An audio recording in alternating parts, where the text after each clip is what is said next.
Propriedades da matéria. A ponderabilidade é um atributo essencial da matéria? Da matéria como a entendeis, sim.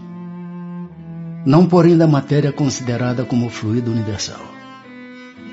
A matéria etérea e sutil que constitui esse fluido vos é imponderável. Nem por isso, entretanto, deixa de ser o princípio da vossa matéria pesada. A matéria é formada de um só ou de muitos elementos? De um só elemento primitivo. Os corpos que considerais simples não são verdadeiros elementos. São transformações da matéria primitiva. De onde se originam as diversas propriedades da matéria? São modificações que as moléculas elementares sofrem por efeito da sua união em certas circunstâncias. De acordo com o que dizeis, os sabores, os odores, as cores, o som, as qualidades venenosas ou salutares dos corpos não passam de modificações de uma única substância primitiva?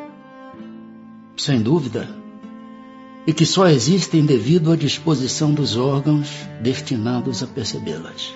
A mesma matéria elementar é suscetível de experimentar todas as modificações e de adquirir todas as propriedades? Sim.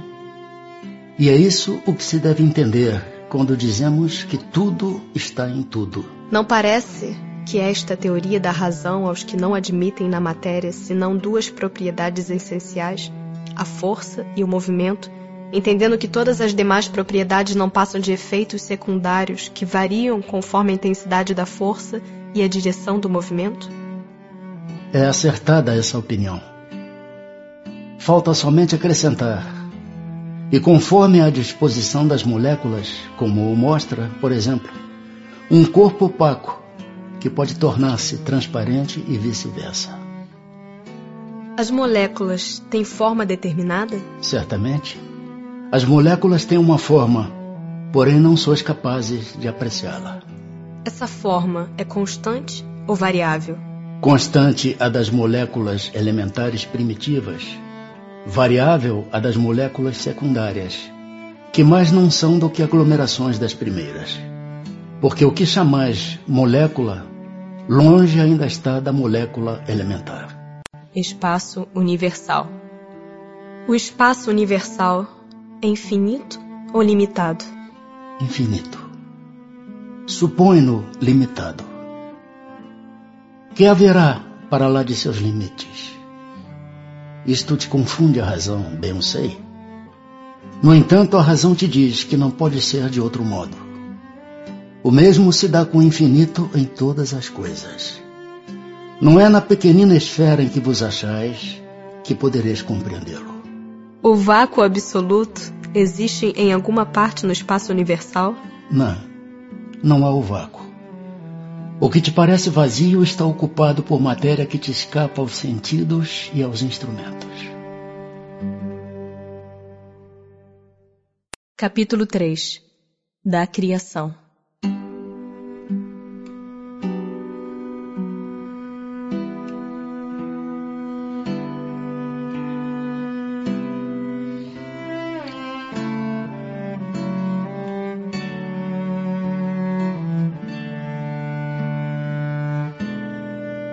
Formação dos mundos.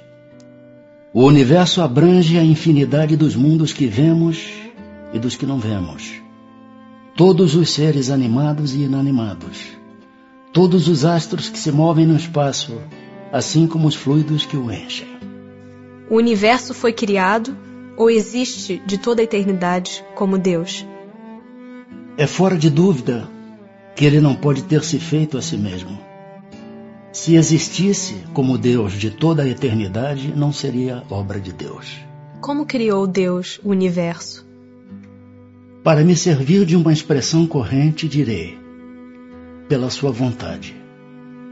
Nada caracteriza melhor essa vontade onipotente do que estas belas palavras da Gênese. Deus disse: faça-se a luz, e a luz foi feita. Poderemos conhecer o modo de formação dos mundos?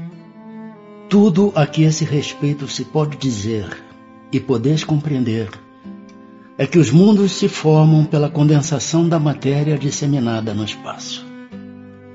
Serão os cometas, como agora se pensa, um começo de condensação da matéria, mundos em via de formação? Isso está certo. Absurdo, porém, é acreditar-se na influência deles. Refiro-me à influência que vulgarmente lhes atribuem, porquanto todos os corpos celestes influem, de algum modo, em certos fenômenos físicos. Pode um mundo completamente formado desaparecer e disseminar-se de novo no espaço, a matéria que o compõe? Sim. Deus renova os mundos como renova os seres vivos. Poder-se-á conhecer o tempo que dura a formação dos mundos? Da Terra, por exemplo. Nada te posso dizer a respeito, porque só o Criador o sabe.